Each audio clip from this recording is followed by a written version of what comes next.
अस्सलाम वालेकुम, मैं हूँ रिदा सैफी। नाजरीन, हुकूमत की हिकमत अमली सामने आ गई है। पीडीएम क्या करने जाती, इससे पहले हुकूमत ने नैले पे दहले का काम कर दिया है। आज हुकूमत ने सेनेट इंतखाबात मार्च के बजाय फरवरी में कराने का फैसला कर लिया है और वफाकी हुकूमत ने सेनेट इंतखाबात ओपन वोट से कराने का भी फैसला किया है। इस हवाले से सुप्रीम कोर्ट से रुजू किया जाएगा, ये जराए भी बता रहे हैं, बल्कि अब तक तो कर भी लिया गया है, जो खबरें सामने आ रही हैं।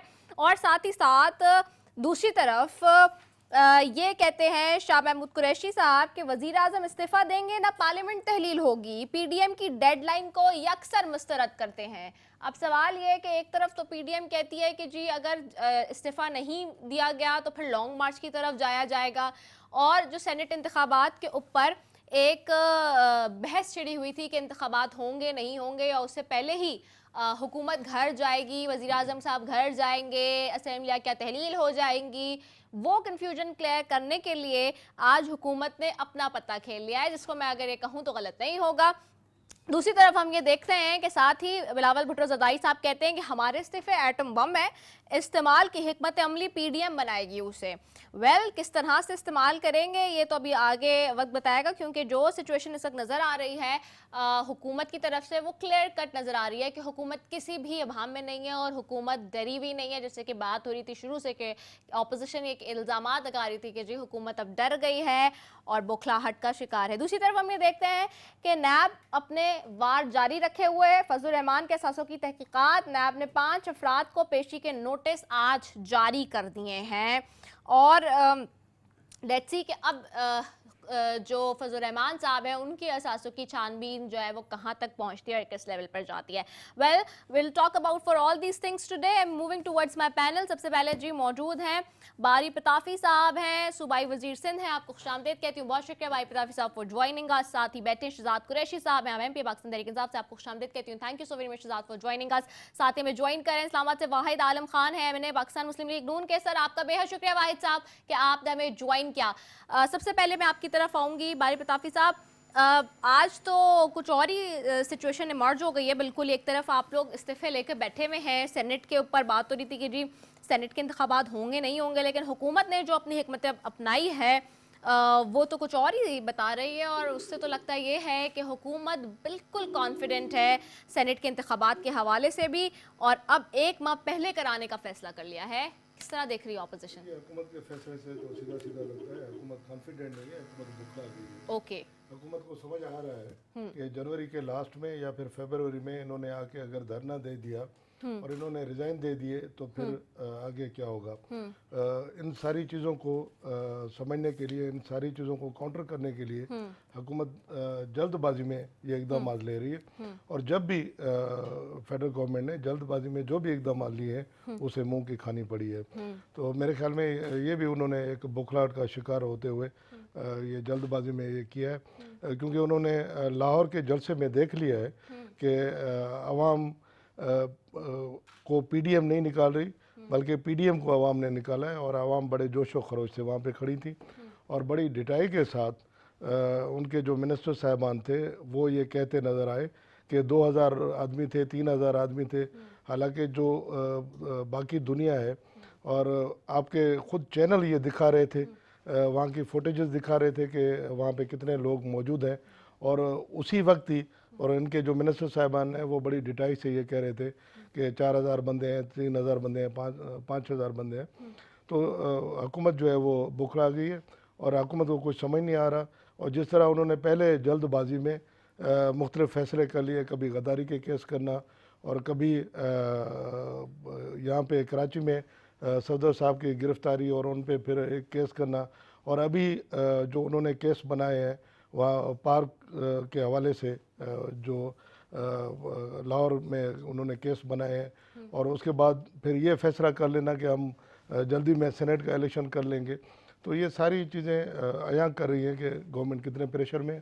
और हम सिर्फ एक चीज़ कहते हैं कि इस गवर्नमेंट को जाना पड़ेगा, और ट्रू स्पिरिट में जो डेमोक्रेसी है उसको आना पड़ेगा।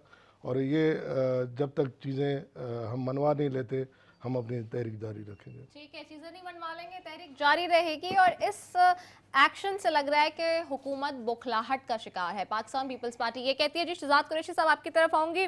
फरवरी में सेनेट के इलेक्शन कराने की यकीनी तौर पर आज जो है वो ये जो एडवाइस दी है इंतखाबात मार्च के बजाय फरवरी में करवाने की, वो पेश की थी फवाद चौधरी साहब ने। और चूँकि काबीना का आज इजलास होता है, यूजुअल ट्यूसडे वाले दिन कैबिनेट मीटिंग होती है और उसमें वहाँ ये डिसाइड हुआ है। क्या अब तक वजूहात इसकी सामने आई हैं? और दूसरा ये भी बताएं कि अगर 1 महीने पहले हो जाएंगे तो इससे क्या कोई असर पड़ेगा? क्या पीडीएम की जो तहरीक है वो वीकन होगी? क्या उससे अवाम के ऊपर कोई अच्छा जो है वो फ़र्क पड़ेगा? और दूसरा ये भी जो बहुत इंपॉर्टेंट चीज़ है कि मार्च के बजाय अगर फरवरी में सेनेट के इलेक्शंस होते हैं तो इसके बाद आपको क्या लगता है कि हुकूमत मज़ीद स्ट्रॉन्ग होगी या वीक होगी? देखें रिदा, आप प्रोग्राम करती आई हैं, मुख्तलिफ आपका काम ही पॉलिटिकल डिबेट और मुख्तलिफ सियासी जमातों के लोगों से आपकी मुलाकात भी रहती है। आपका माशाल्लाह सियासी वो है, मेरे भाई जो मोहतरम मेरे साथ बैठे हुए हैं इनका भी एक सियासी माशाल्लाह एक तजर्बा है। और मैं तो यहाँ ये कहूँगा कि बौखलाहट का शिकार कौन है वो सबको नज़र आ रहा है। इस वक्त जितने खान साहब कॉन्फिडेंट हैं, आपने देखा होगा उन्होंने वो जो एक तस्वीर भी अपनी शेयर की है कि वो अपने पेट के साथ, पालतू पेट के साथ आराम से बैठे हुए हैं। और इससे भी अंदाज़ा लगा लें कि जब नवाज शरीफ साहब तकरीर कर रहे थे उस वक्त, और उस वक्त जब मरियम नवाज साहिबा ने अभी क्यों पार्टी इजलास के अंदर ये कहा कि सख्त एक्शन होना चाहिए क्योंकि जिनकी जिम्मेदारी लगाई गई थी लोग क्यों नहीं आए। वो शायद 23,000 कुर्सियाँ, वो जो वेंडर है उसने भी बोल दिया है वो 23,000 कुर्सियाँ भी नहीं भरी। और सबसे बड़ी चीज़ ये कि अगर सिर्फ और सिर्फ ये लाहौर के फेलियर है उसमें पीटीएम, देखिए लाहौर का नून लीग का या ऑपोजिशन की सारी जमातों का फेलियर है। देखिए पीपल्स पार्टी तो पंजाब से वाइप आउट है, ये मैं आपको बता दूं। अच्छा, आप हिस्ट्री देख लें किस हिसाब से ये चलती हुई आ रही है। तो मैं ये इसलिए नहीं कह रहा कि मैं नहीं, आप नंबर्स देख लें ना। अच्छा, आप नंबर्स देख लें कि कहाँ है, जहाँ पीपल्स पार्टी है इंटीरियर सिंध तक महदूद रह गई है। अच्छा। तो आप ये देख लें पंजाब में उस तरह से मजबूत नहीं है, ये तो खुद पीपल्स पार्टी वालों को भी तो बिलावल साहब ने जितनी कैंपेन्स की और सारी चीजें की, कैंपेन करना तो देखिए एज अ सियासी लीडर, कोई इंपैक्ट नहीं नजर आता। एज अ सियासी लीडर बिलावल जरदारी साहब का हक है वो कैंपेन करें, अपनी पार्टी को मोबिलाइज किया, लोगों को उन्होंने पार्टी का रिवाइवल लेकर आए। तो उसमें कोई वो नहीं है, उसमें कोई दो राय नहीं है कि वो अपनी कोशिशें पूरी करेंगे। ऑब्वियसली वो पार्टी के सरबराह हैं और वो पार्टी के लिए अपनी कोशिशें पूरी करेंगे, लेकिन जो इस वक्त ग्राउंड रियलिटीज नजर आ रही हैं वो यही है। दूसरी बात ये सबसे जो इम्पोर्टेंट मैं बात आपको करूं कि आज ख्वाजा साद रफीक ने भी ये कहा है कि कार्रवाई होनी चाहिए कि जिन जिन की जिम्मेदारी लगाई थी वो लेके क्यों नहीं आए। और आपने देखा होगा एक चंद लोगों तो नहीं कहूँगा, अच्छे खासे लोग थे, उनका मजमा था जो कह रहे थे हमें पैसे दे के लाया गया, हमें पैसे ही नहीं दिए, उन्होंने वो मुजाहरा भी किया। तो देखें ये सियासत है कि सियासत के अंदर इनका आर ये जो पार है, जलसों में तो जो आर पार है वो इस वक्त, वो तो माजी में भी लोग आते थे जलसों में। देखिए पीटीआई का अल्हम्दुलिल्लाह, पीटीआई का तो ऐसा है नहीं। चीज ऐड करता चलिए, ये बिल्कुल कहना गलत है कि भाई जलसा कामयाब नहीं हुआ और लोग पैसों पे लाए जाते हैं, ऐसा बिल्कुल नहीं है। और एक दूसरी चीज़ मैं आपको बताऊं, ये जितने वहाँ के लाहौर के एमपीएस थे, एमएनए थे, सारों पे केस किए गए और सारे लोगों को बंद करने की कोशिश की गई। और वहाँ पे यूनियन काउंसिल लेवल पे जो बंदा काम करने वाला था उनको रोका गया और इन्होंने खुद एफआईआर जाके लॉन्च की है कि इन्होंने आके मीनार पाकिस्तान का जो गार्डन था उसके इन्होंने आके ताले तोड़े हैं। तो इन्होंने, इसका मकसद ये हुआ कि इन्होंने ताले बंद किए हुए थे और उन्होंने ताले लगाए हुए थे कि किसी को जलसा करने नहीं देना। इन्होंने वहाँ पे पानी छोड़ा और जलसा कुछ लेट भी हो गया इतनी सख्त सर्दी के बावजूद। और इन्होंने बड़ी कैंपेन चलाई कि बड़ा कोरोना आ गया, बड़ा कोरोना आ गया और लोग यहाँ पे इकट्ठे नहीं होंगे।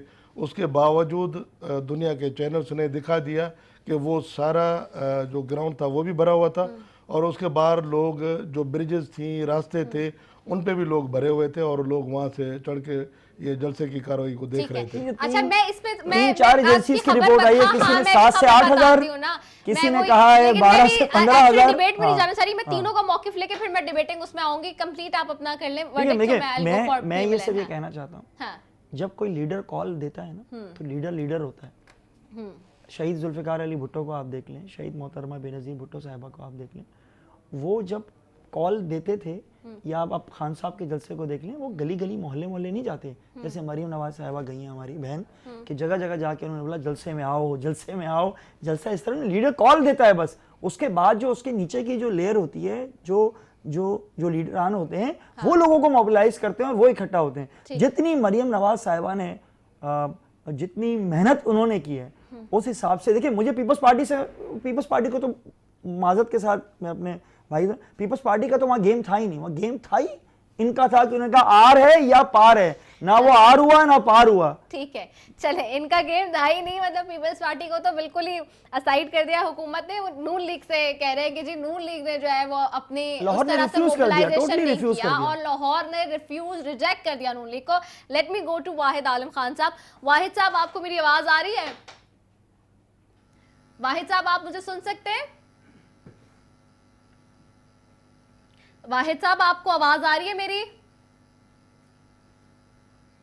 Okay, there must be some technical glitch. मैं चाहूंगी वाहिद साहब से दोबारा जो है हमें लाइन अगर मिल जाए तो मैं उनसे इसको थोड़ा सा क्लियर कर लें आप, तो मैं दोबारा से उनसे बात कर सकूं। और मैं मुझे क्योंकि PMLN का मौक़िफ़ लेना है, and that is very important, क्योंकि आज इसमें कोई शक नहीं है, मुख्तलिफ न्यूज़पेपर्स में मुख्तलिफ एजेंसीज़ ने, जो कि हमारी न्यूज़ एजेंसीज़ है, उन्होंने जो रिपोर्ट किए वो डिफरेंट नंबर्स तो हैं ही, हर कोई अपने अपने नंबर्स बता रहा है, लेकिन जो मैक्सिमम भी नंबर अगर किसी ने बताया, जो कि लोग वहाँ मौजूद थे, तो उन्होंने कहा जी 20 to 25,000, इससे ज़्यादा का क्राउड नहीं था, अगर बात वैसे भी की जाए तो। ये वहाँ की जो लोकली लोग रिपोर्टिंग कर रहे थे उन्होंने ये बताया, और साथ ये चीज़ भी डिस्कस हुई कि इंटरनल PMLN की कुछ मेन क़यादत की लीडरशिप, जिन्होंने अपने नाम कहे कि हमारे नाम ना बताए जाए, इस शर्त पे उन्होंने ये बात ज़रूर कही कि जो नीचे की 3rd टियर की जो लेयर थी, जो 2nd टियर की लेयर थी, उसने उस तरीके से काम नहीं हुआ, क्योंकि कुछ लोग नाला थे मरियम बीबी से, कुछ लोग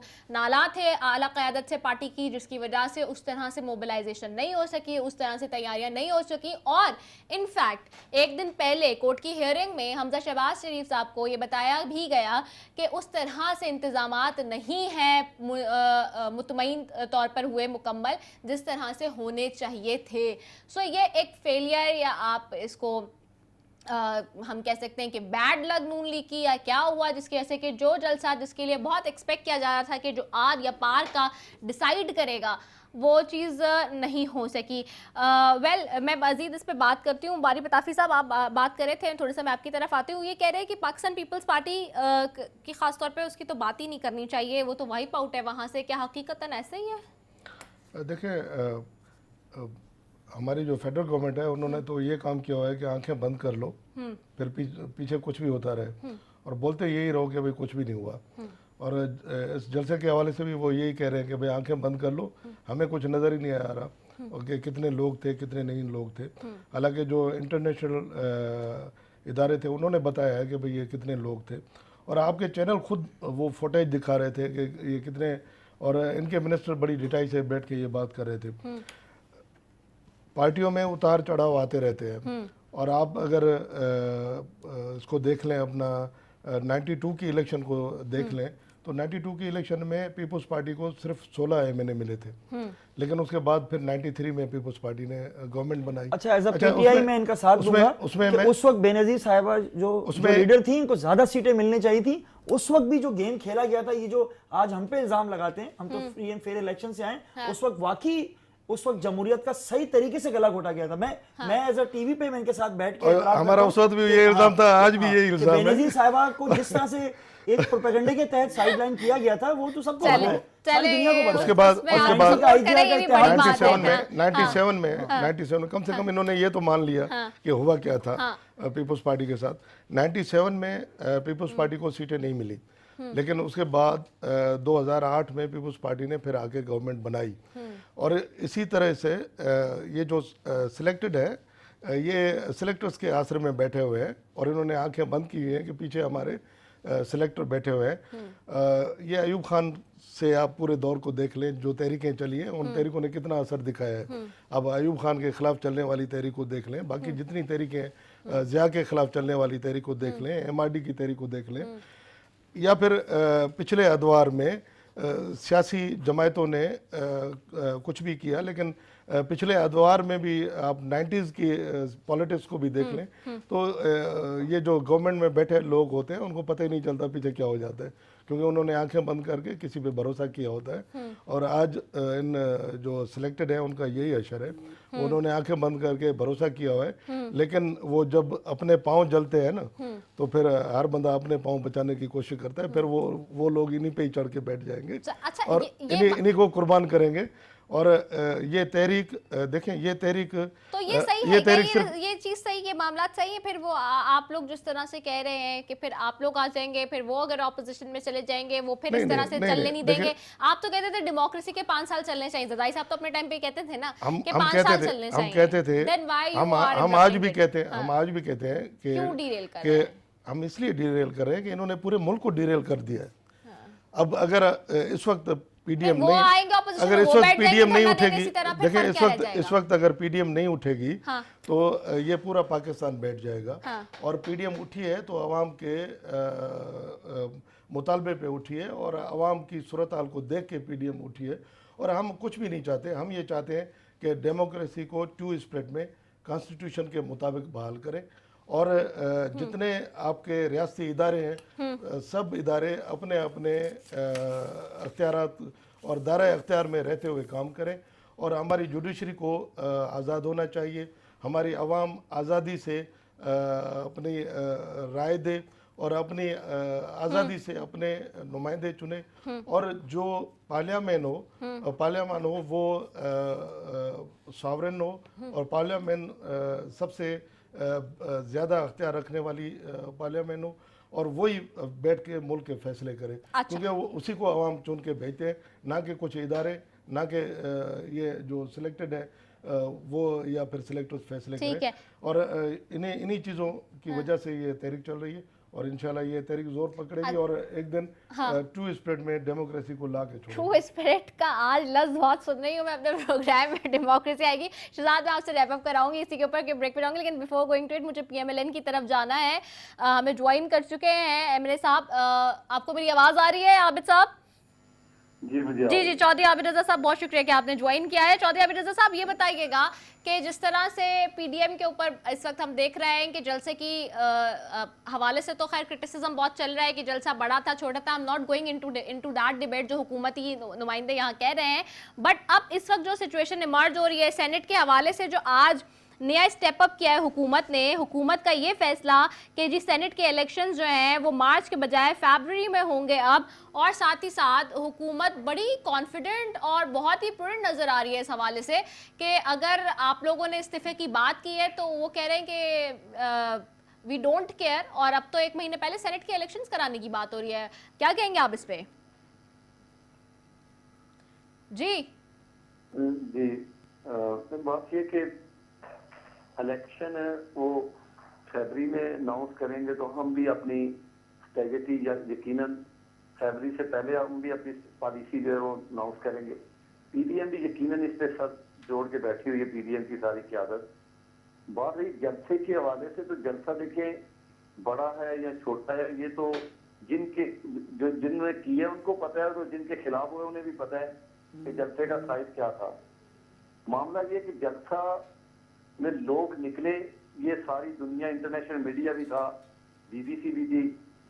एक तरफ तो ये साग डार साहब की स्पीच को बड़ा हाईलाइट करते हैं, उनके इंटरव्यू को, तो बीबीसी के वो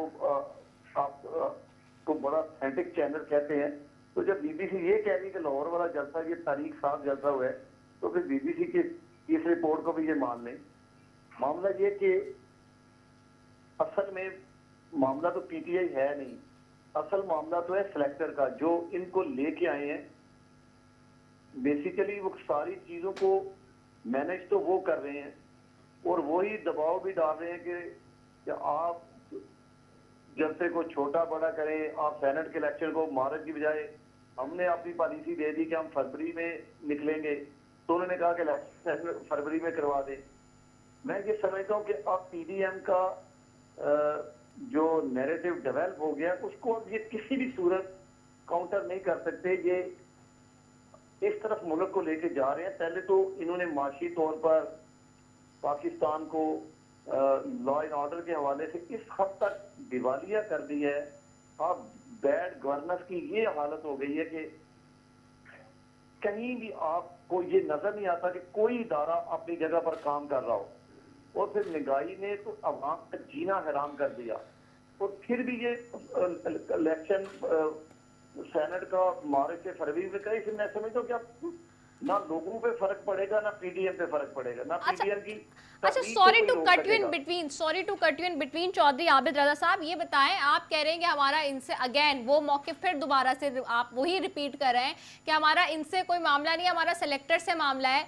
तो सेलेक्टर से तो आप लोग मिले थे ना जाके, आप लोग तो खुद बता रहे हैं कि आप लोग की मुलाकातें हुई, जुबैर साहब भी पहुंच गए वहां खुफिया मुलाकातें करने, तो फिर आपकी क्यों नहीं बात बन सकी वहां पे?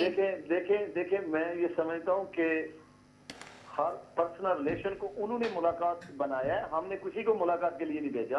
आप सब क्यों गए थे फिर सेलेक्टर्स के पास मिलने के लिए? देखे ना, देखे नहीं, देखे बात ये कि निजी सतह पे तो हम हमारा सबका किसी ना किसी फोरम पे किसी से मिलने बैठने का एक तरीका है, लेकिन वहां पार्टी सतह पे नहीं किसी को मिले, ना पार्टी के मौकफ के लिए किसी को मिले हैं। अच्छा, देखे अब उन्होंने जो गिलगित बल्तिस्तान के इलेक्शन के हवाले से मीटिंग बुलाई, तो पहले तो उस मीटिंग को किसी और मकसद के बुलाया और फिर उसे अनाउंस भी खुद करवाया अपने नुमाइंदों से। मैं ये समझ के अब वो सारी चीजें इतनी खुलकर सामने आ गई है कि अब इसके अंदर कहीं भी कोई गुंजाइश बाकी नहीं बची। तो सेलेक्टर ने तो अपनी बका के लिए वो अपना जोर लगा रहे हैं, और मैं समझता हूं कि अब डेमोक्रेट सारी पार्टियां भी इस बात पे इत्तेफाक कर चुकी है कि उन्हें किसी भी सतह पे, ना पर्सनली तौर पर और ना पार्टी सतह पे किसी सेलेक्टर से मिलना है ना बैठना है। तो अब चीजें जो कमी बेशी माजी में थी भी, अब उसमें एक लाइन अप तय हो गई है, और इंशाल्लाह मेरा ख्याल है उसमें नहीं, वो आपको बात अगले अच्छा चौधरी 2-4 माह के अंदर मैं जी, तो जी। इतना बता सकता हूँ कि 2-4 माह के अंदर आपको नताइज नजर आ जाए। अच्छा चौधरी आबिद रजा साहब, आपकी बात को मैं मान लेती हूँ दुरुस्त कि आप कह रहे हैं कि हमने ये पार्टी ने डिसाइड कर लिया कि अब नहीं बैठेंगे और अब कोई मुलाकात नहीं होगी, लेकिन मरियम नवाज साहिबा अभी बीबीसी के इंटरव्यू में ही, मैं चले उसी की बात कर लेती हूँ, उसमें एतराफ कर चुकी हैं कि अगर वजीर आजम साहब हट जाएं तो सेलेक्टर से बात हो सकती है, उनके साथ बैठा जा सकता है। एक तरफ आप कह रहे हैं नहीं मुलाकात होगी, नहीं बैठेंगे, एक तरफ कह रहे हैं बैठेंगे। देखिए बात उन्होंने ये नहीं कि देखिए उन्होंने क्या कहा कि बात जरूर होगी, लेकिन वो पीडीएम के प्लेटफॉर्म पे होगी, इंफरादी तौर पे किसी जमात की नहीं होगी। तो अच्छा। पीडीएम के प्लेटफॉर्म पे हम उससे बात करने के लिए तैयार हैं, वो तो आज भी तैयार हैं, 10 दिन के बाद भी तैयार हैं, लेकिन उस वक्त जब वो अपने इस सेलेक्ट को निकालेंगे और फिर वो पीडीएम के तमाम डेमोक्रेट जमातों के साथ बैठेंगे। अच्छा ठीक है, अच्छा सही, तो डायलॉग करने के लिए तैयार जी अच्छा ठीक है। चौधरी आबिद रजा साहब ये बताएं मुझे, आप कह रहे हैं सेलेक्टर से हमारा तो मुकाबला है, सेलेक्टर से हमारा तो मसला है सारा, एक ये पीएमएलएन का ये लाहौर अपना शहर अपना इलाका, तो वहाँ पे ये जलसे में जितनी जो मिस हैंडलिंग हुई है, मिस मैनेजमेंट हुई है, तो आपको तो फिर प्रूव करना था ना कि आपकी परफॉर्मेंस कितनी अच्छी है कि जी लोग आपके जोंग दर जोंग निकल आए हैं, जब में गफीर निकल आया है कोई, तो ये मैं इसकी भी वजाहत कर। देखिए मैं प्रैक्टिकल जलसे के अंदर था। हाँ 2 चीजें ध्यान में रखें कि आज तक या हुकूमती जलसे होते रहे या एस्टेब्लिशमेंट जलसे होते रहे। ये पहला जलसा है जो हुकूमत और एस्टेब्लिशमेंट के पूरे जोर लगाने के अंगेज हुए अवामी जलसा, इसको पहला पाकिस्तान की हिस्ट्री में पहला अवामी सियासी जलसा आप कहेंगे कि जो पूरे निजाम के खिलाफ हुआ है, जहां आपको कुर्सियां तक लेने नहीं दी गई, आपको लाइटें तक लगाने तक नहीं दी।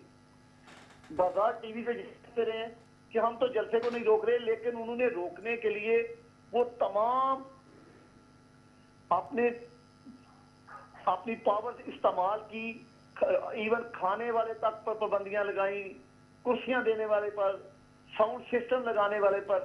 तो आप एक दिन में कितना कोई काम कर सकते थे?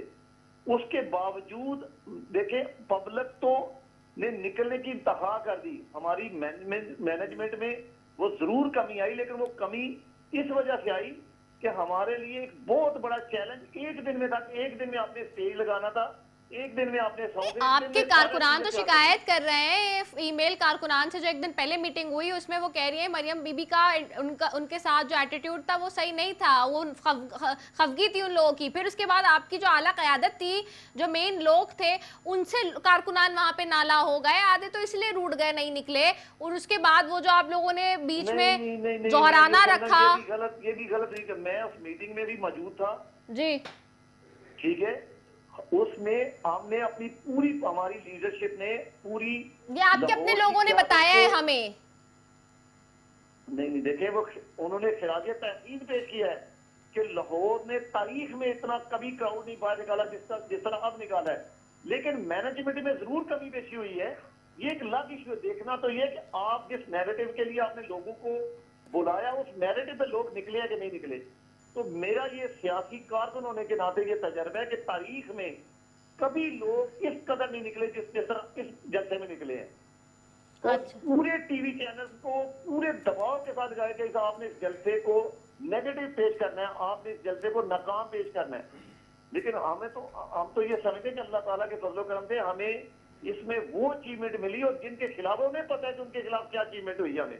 सर आप ये के बताएं कि आजकल तो सोशल मीडिया का दौर है ना, हमें वो जलसे भी याद है मरियम बीबी के जिस वक्त वाकई जिनको दिखाने की पाबंदी थी जिनके ऊपर, लेकिन उसमें एक जम्मे गफीर था, उस पर लोगों ने डिस्कस किया, सोशल मीडिया पे हर जगह डिस्कस हुआ। लेकिन ये जलसा भी सोशल मीडिया पे भी चल रहा था तो लोग बता रहे थे। ये जो टारगेट था ना, ये जलसा, ये माजी वाले जलसे, उनका इतना बड़ा टारगेट नहीं थे सिलेक्टर के, जो ये टारगेट था, इसको तो पूरा जोर लगाया गया कि इस जलसे को नाकाम साबित बताएं दिखाएं कि ये नाकाम हुआ है।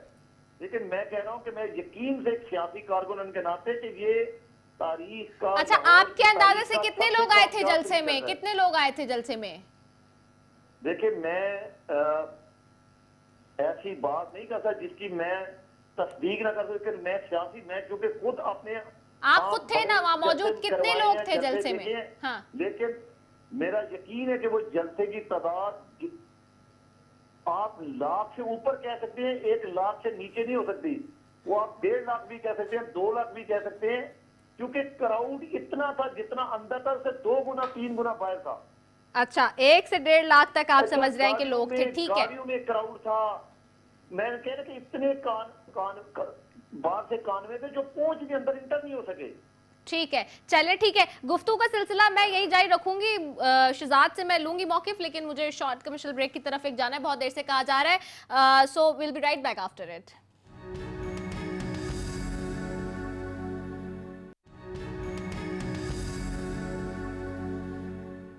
वेलकम बैक नाजरीन, और बात हो रही है जी जलसे के ऊपर चले गए। खैर बहरहाल चौधरी आबिद रज़ा साहब कह रहे थे कि जी 1 से 1.5 लाख के करीब लोग थे, लेकिन जो इस वक्त न्यूज़ एजेंसीज बता रही हैं और जो हमारे रिपोर्टिंग के ज़राए बता रहे हैं, नंबर्स बता रहे हैं कि मैक्सिमम भी अगर जलसा था, क्राउड था, तो 25 till 30,000 लोग होंगे, इससे ज़्यादा नहीं थे। बहरहाल इस पे तो हम आज बात नहीं करें, मूविंग टुवर्ड्स बारी प्रतापी साहब। अब हम ये देख रहे हैं मौलाना फजल रहमान साहब के हवाले से भी जो है नैब बड़ा एक्टिव हो गया और एहसास जो है सजात की इंक्वायरीज हो रही हैं।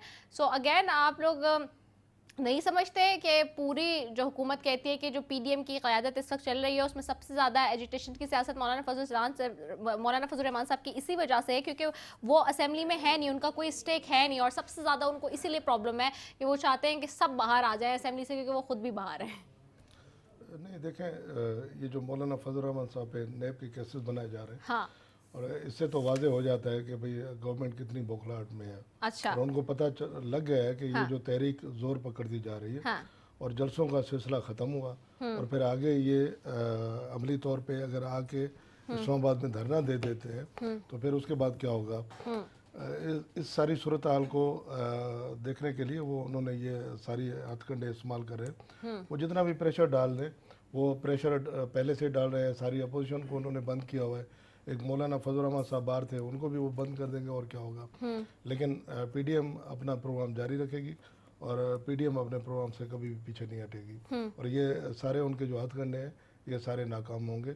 और ये खुद कहते हैं कि हम कुछ भी नहीं कर रहे, हम इनको जलसों की इजाज़त दे रहे हैं, और फिर रुकावटें भी खड़ी करते हैं। और जितने भी हमारी लीडर्स हैं, जितनी पार्टियों के लीडरान हैं, उन सब पे ये केसेस भी करते हैं। उन सबको ये धमकाते भी हैं और फिर उनसे बातें भी करते हैं। ये सारी चीज़ें उनके साथ साथ चल रही हैं, लेकिन इन सारी चीज़ों से उनको कुछ भी हासिल होने वाला नहीं है। अच्छा ठीक है, मैं आपकी तरफ आऊँगी। शहजाद, आप वो कह रहे हैं कि 1-1.5 लाख लोग तो आप लोग को नज़र ही नहीं आए, हुकूमत को कुछ नज़र ही नहीं आ रहा है। वो कह रहे हैं इतने लोगों के साथ जलसा हो गया और आप लोग कह रहे हैं कि जलसे में लोग ही नहीं थे। देखिए वो तो अपनी वफादारी शो करेंगे, वो 1.5-2 लाख या 5 लाख भी बोलेंगे। मुझे तो आप पे भी एतराज़ है, आप भी 30,000 बोल रही हैं। मैं आपसे कह रहा हूँ 10 से 15,000 से ज़्यादा लोग नहीं थे। मुझ पे एतराज ना करें, मुझ पे एतराज ना करें। मैं वो नंबर्स बता रही हूँ, मैं वो नंबर्स बता रही हूँ, मैं वो मैं इसके साथ साथ मैं आपको बता दूं, उसमें जो सब एतराजात करना शुरू कर देते हैं ना, चाहे वो जिसकी भी मैं सही बात पकड़ लूं, मुझ पे एतराज हो जाता है। जब मीडिया पॉलिटिकल जमातों पे एतराजात कर सकती है तो पॉलिटिकल जमात के नहीं, हम तो कोई एतराज नहीं कर रहे, हम तो कोई एतराज नहीं कर रहे। हमारा तो काम सिर्फ सवाल करना है। चलिए मैं इसको आगे बढ़ाता हूँ। ये जो आपकी नून लीग जिसको ये कहते हैं, नून लीग, शीन लीग, फलां लीग, ये लीग बहुत डिवाइड हो चुकी है। सबको पता है कि हमजा शहबाज और मरियम नवाज का आपस में उस तरह से इन लोगों की आपस में इत्तेफाक और वो चीजें इत्तेहाद नहीं है, आप कह रहे हैं इत्तेहाद नहीं है, इत्तेफाक नहीं है। और इस वक्त इक़्तिदार की रस्सी कह लें या फिर जो एक लीडर की रस्साकशी जारी है। आपको लगता है शहबाज शरीफ साहब ने जलसा नाकाम करा दिया? नहीं, आपस में या उनकी वाली लॉबी ने जलसा नाकाम करा दिया? मरियम बीबी वाली लॉबी का रही है कि जब भी आपस में इत्तेफाक नहीं होगा, चाहे वो घर है चाहे वो मुल्क है। सीधी बात बताए ना, सीधा सवाल पूछूं, आपको लग रहा है कि क्या शहबाज शरीफ साहब और हमजा शहबाज शरीफ साहब वाली लॉबी ने मरियम बीबी वाली लॉबी का जलसा नाकाम करा दिया? मैं ये समझता हूँ कि इसमें कोई बोलने में कबाहत भी नहीं है। सही, ठीक है, यही है ना, सही है। और दूसरी सबसे इंपॉर्टेंट चीज है पीपल्स पार्टी इस्तीफे नहीं देगी। अच्छा, पीपल्स पार्टी जो एंजॉय कर रही है यहाँ पर सिंध में, एंजॉय कर रही है, उनको पता है कि इस बार वो हार जाएंगे। अच्छा। अब अगर उन्हें इस्तीफे दिए ना तो बहुत फर्क पड़ेगा। मैं भी जैकोबाद, सक्खर, घोटकी, डहर की पूरे इंटीरियर सिंध के दौरे से आया हूँ, तो मुझे पता है कि वहाँ की आवाम अब क्या चाहती है और किस तरीके से उनको वो मतलब वेलकम किया। हमारे साथ असद उमर भी थे और सब थे, तो हमें पता है हमें किस तरह से वेलकम किया। हम तो खुश हैं। हम पीपल्स पार्टी को मुबारकबाद पेश करते हैं कि खुदारा वो आके इस्तीफे दें ताकि इस सिंध की आवाम इस चीज से निजात पाए। और असेंबली अगर वो देखें, असेंबली डिसॉल्व होती है, ये इलेक्शन होते हैं, इनकी सीट्स पे होते हैं या ओवरऑल पूरे सिंध में होते हैं, तो हम मुकाबला करने को तैयार, और हमें पता है इस बार इंशाल्लाह हमारी गवर्नमेंट बनेगी। री इलेक्शंस भी, ये तो बहुत आसानी से आप लोग कह रहे हैं, लेकिन री इलेक्शंस भी इतनी जल्दी नहीं होंगे। अगर पूरी चूंकि अकॉर्डिंग टू मुर्तज़ा वहाब साहब, जो कि उन्होंने कल प्रेस कॉन्फ्रेंस की थी जिसमें उन्होंने असेंबलियों के तहलील करने का एक इंदिया दिया था, अगर वो वाला मामला होता है तो उसके बाद भी इंटरिम गवर्नमेंट का फेस है, एंड देन उसके बाद अगर ये इतना आसान मामला लग रहा है तो it's not that so easy. मैं वहाब तो इलेक्टेड भी नहीं है, मेरा ख्याल है वो तो हार गए थे मेरा ख्याल है, इसलिए ज़्यादा परेशान। उनको भी थोड़ी खुशी होगी कि उनको फिर इलेक्शन लड़ने का मौका मिलेगा, वरना तो उनको आपके सामने था रिजल्ट किस तरह से वो मतलब वो मुस्तरद हुए हैं उनके वोट्स को। जब भी ये पीटीआई के दोस्त बैठते हैं ना, वो इसी तरह की उटपटांग बातें करते रहते हैं।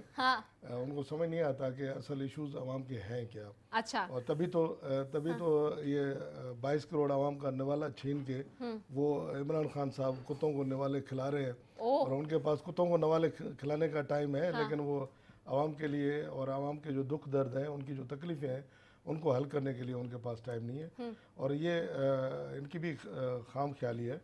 और जैसे मुर्तज़ा वहाब ने कहा, वो सही कहा मुर्तज़ा वहाब ने, जब आपने फैसला किया रिज़ाइन देने का, तो ये पार्टी के क़यादत के एक इशारे पे हमारे तमाम तर जो MPs हैं सब अपनी रिजाइने वो जमा करा चुके हैं, और सब ने स्पीकर को क्यों नहीं दिया? मेरे अपने हाथ से सवाल है, स्पीकर को क्यों नहीं दिया? बिल्कुल, वो जब टाइम आएगा ये सारा आप लोगों के कहने पे नहीं करेंगे।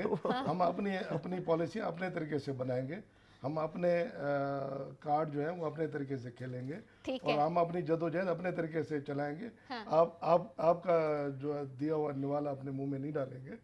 और इस हवाले से ये सारे इस्तीफे तैयार हैं, और जब भी हमारी क़यादत जाएगी इस्लामाबाद, तो ये इस्तीफे अपने साथ लेके जाएगी। 70 हुए हैं अभी, 90, 99 तकरीबन 29 लोगों ने इस्तीफे नहीं दिए हैं। ये भी मैं आपको इस्तीफे जमा हमारे पास पीपल्स पार्टी वालों ने और इसमें से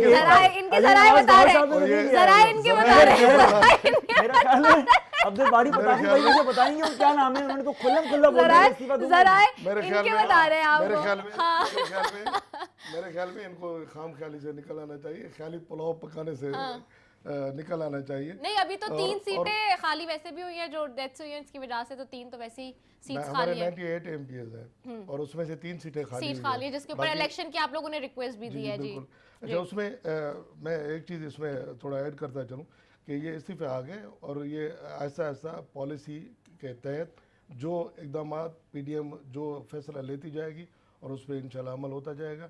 और ये जो कह रहे हैं ना कि इनमें दरार है, हम में दरार नहीं है, ये एक ट्राइका बनी थी, ये गवर्नमेंट ये सिलेक्टेड की। हाँ। अब वो ट्राइका शायद देखिए इनको इस्तीफे देने में टूटते एक हुए दिन नजर लगता आ रही है, सारे ईमेल कर लें, उनको- बिलावल उनको- जरदारी साहब को उनको इस्तीफे टूटते हुए चाहिए। नजर आ ये रही 30 है। 40 दिन क्यों लगते हैं इस्तीफे और देने भाई में? हम जब जिस दिन हम इस्तीफे देंगे ना, उस दिन हम ये गवर्नमेंट जो है डिसॉल्व करके जाएंगे।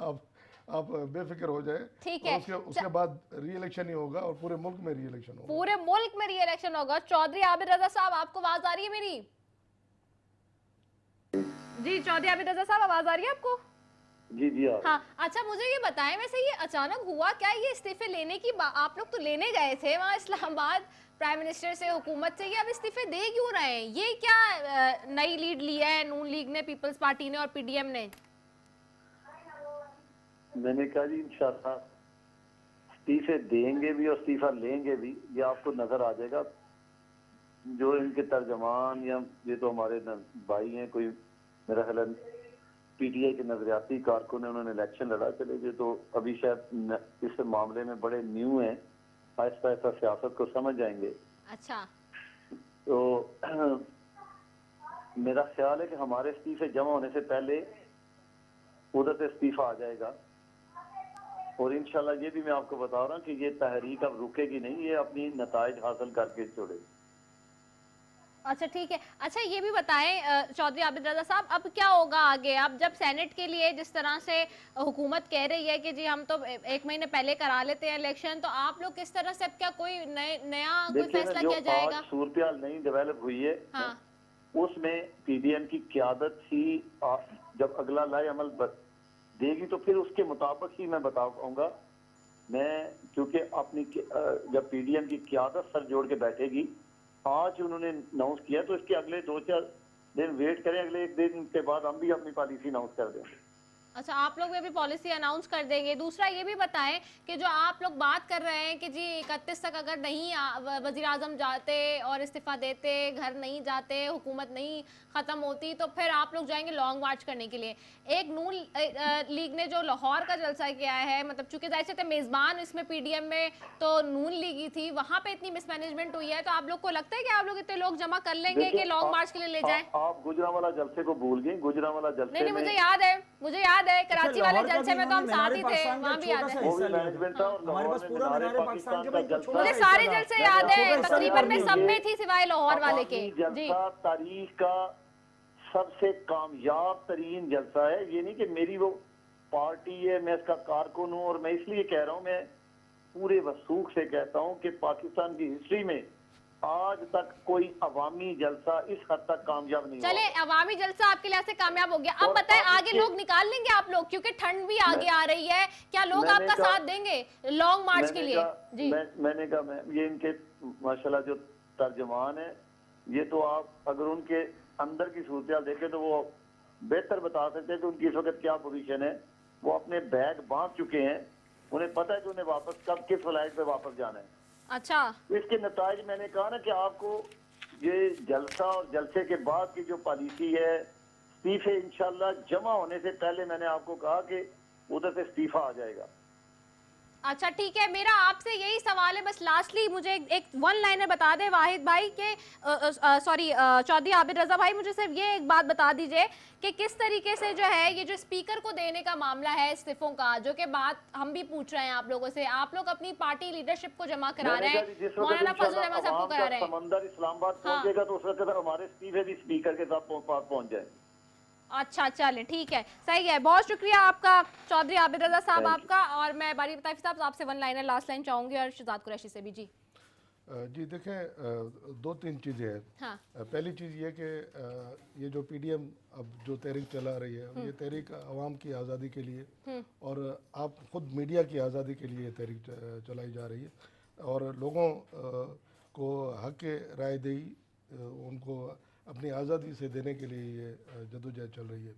और जहाँ तक इस्तीफ़ा का ताल्लुक़ है तो इस्तीफ़े हमारे तैयार हैं और पीडीएम जब कहेगी, जिस वक्त कहेगी, वो अपने प्रोग्राम्स बनाएगी और उसमें जो लाइन देगी उसके तहत वो इस्तीफ़े भी आ जाएंगे। और ये बिल्कुल तय है कि जब तक ट्रू स्पिरिट में हम डेमोक्रेसी को वापस नहीं लाते तब तक हम चैन से नहीं बैठेंगे और ये तहरीक जारी रहेगी। और मैं एक चीज़ से मुझे जो डर है, हाँ। और मैं अल्लाह से दुआ करता हूँ और सारे पाकिस्तानियों को कहूँगा कि वो दुआ करें कि जिस तरीके से पीटीआई गवर्नमेंट जिस अनजाने तरीके से और जिस बेध्यानी से उन्होंने चीज़ों को टेकअप किया है, मुझे तो ये डर सामने नज़र आ रहा है कि कहीं हमारी आवाम और हमारे जो इदारे हैं वो उनका आपस में टकराव ना हो जाए। ठीक है, शहजाद तो बदला इनको इससे हमें बाज आना चाहिए ठीक है। और हमें हम कोशिश कर रहे हैं कि कॉन्स्टिट्यूशन में रहते हुए हम अपनी तहरीक को ठीक है। 30 सेकंड देखिए, है मैं बस। सिर्फ यही कहूँगा कि कुछ भी नहीं होने वाला कि करप्शन को बचाने के लिए सारे इकट्ठे हुए हैं। ये जो जलसा था वो जलसी था लाहौर का, और आप सोचें जब लाहौर में इनके गुब्बारे से हवा निकल गई है तो ये कुछ भी नहीं कर सकते। ये मैं आपको बताऊं, इंशाल्लाह ये 31 तारीख को फिर कोई नई डेडलाइन दे रहे होंगे या ये इस्तीफे देके जब घर जाएंगे इंशाल्लाह वहाँ इलेक्शन कराएंगे और वहाँ पीटीआई का उम्मीदवार इंशाल्लाह उम्मीदवार सारे जीत के आएंगे। चलें, ठीक है, होप गुड और समथिंग लाइक दिस। तो वेल एनीवेज जी, इसी के साथ अपनी मेज़बान रिदा सैफी को दीजिए इजाज़त। पाकिस्तान जिंदाबाद।